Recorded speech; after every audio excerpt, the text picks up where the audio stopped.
everyone.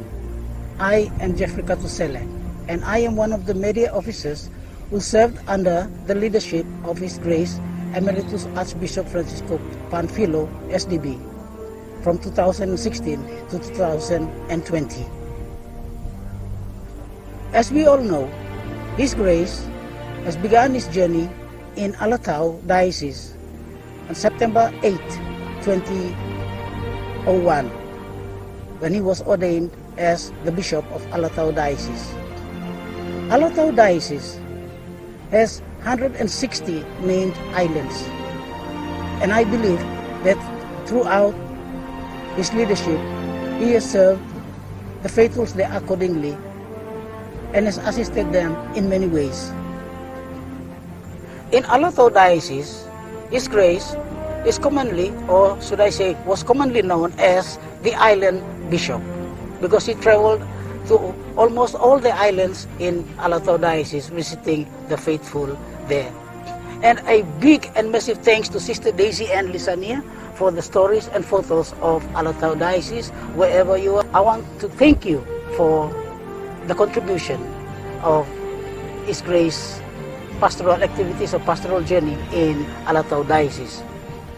While serving in Alotau Diocese, on the 18th of March 2010, Emeritus Archbishop Francesco Panfilo was appointed as the coadjutor Archbishop of the Archdiocese of Rabaul, following the retirement of His Grace Emeritus Archbishop Carl Hesse, MSc. In 11th August 2011, he succeeded as the Archbishop of the Archdiocese of Rabaul. As mentioned earlier, I joined the family of the Archdiocese of Rabaul in 2016. And since then, I have released 2 short documentaries. The first one is My Little Story, and the second one is My Little Walkabout. And this short documentary, in which I wanted to share with you, is called My Little Journey. I believe that the people we meet in our lives is not by chance or choice, but rather it is by faith. The people we meet by chance will be forgotten. The people we meet by choice will be remembered. And the people that we meet by faith will be treasured forever in our lives and in our hearts. In my little journey with His Grace in the last 4 years, I know and I believe that He has tried His best to reach out to all the faithfuls in the Archdiocese of Rabaul. One of the biggest highlights in his life is the pastoral plan of the Archdiocese of Rabaul. The pastoral plan comprises of 3 major pillars and has its own agents: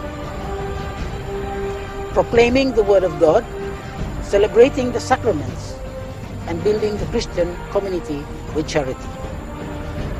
Before going on further, in a few details about the 3 pillars of the pastoral plan, my counterpart and my leader in the Media Office of the Archdiocese of Rabaul has something to share with you all, a brief insight in the Archdiocese of Rabaul. Mr. Joe Dunn.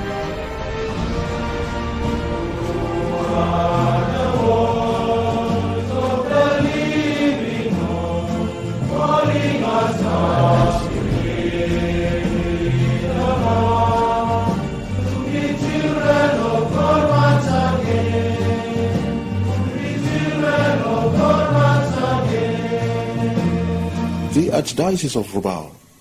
The Archdiocese of Rabaul comprises the province of East New Britain, one of 22 provinces that makes up the beautiful country of Papua New Guinea.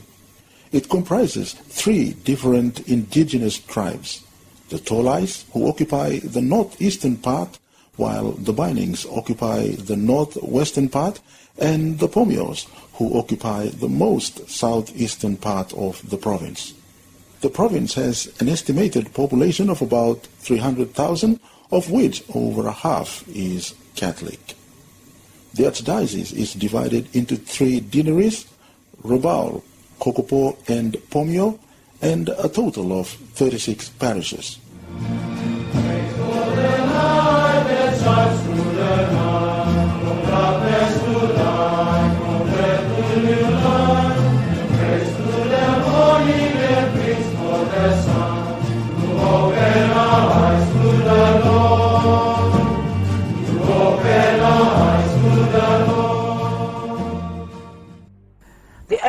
Archbishop Francesco Panfilo not only preached of proclaiming the word of God, rather he has shown it through his actions. He has built schools, hospitals, and assisted a lot of people in so many ways, not only focusing on one area, but all throughout the Archdiocese.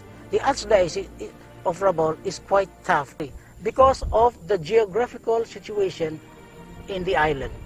This homily is always short, beautiful, and precise, and range between the time frame of 14 to 15 minutes in every Mass celebration.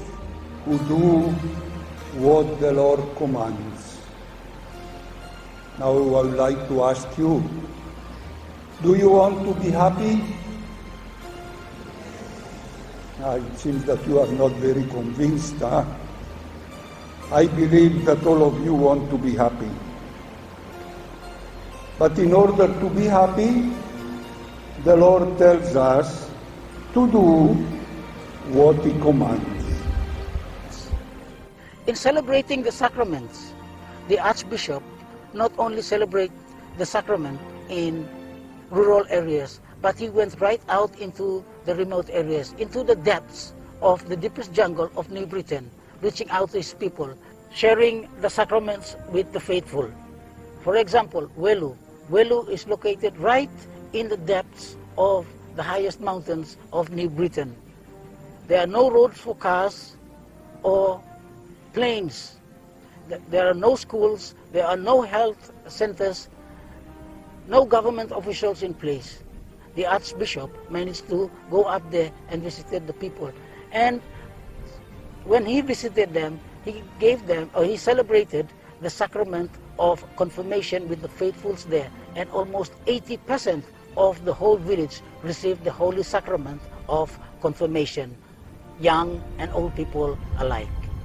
In building the Christian community with charity, the Archbishop also makes time to sit down with the people.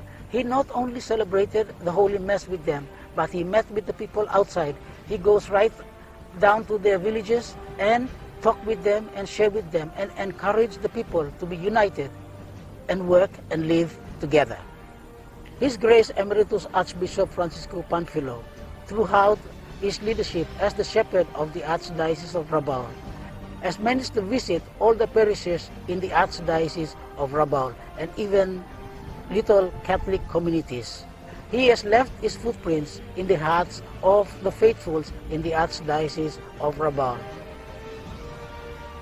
In my little journey of life, I must say I am blessed for journeying with such a great man who has taught me a lot in my journey of life. Upon his retirement and departure from the Archdiocese of Rabaul, a lot of people are still mourning for him and silently wishing that he could stay here in the Archdiocese for a little bit longer. As for myself, I must say, even though His Grace Emeritus Archbishop Francesco Panfilo, SDB, has gone, but yet he has left his prints deep in my heart and my mind. And I want to thank you all for watching this short documentary, which reflects the highlights of his pastoral work here in the Archdiocese of Rabaul. And I wanted to thank you all, the people of Italy, for the gift of His Grace Emeritus Archbishop to us, the faithfuls of the Archdiocese of Rabaul. Thank you, and God bless. And Your Grace Archbishop Emeritus Francesco Panfilo, happy 20th anniversary. I know that 8th of September is also the birth of Our Lady. So I would like to wish you all the best in your journey of life, and happy birthday to you as the Bishop of the Holy Catholic Church, and happy birthday to you, Mother Mary. God bless. Yes. Why are you crying? Huh? We're going to see you the last time. Well,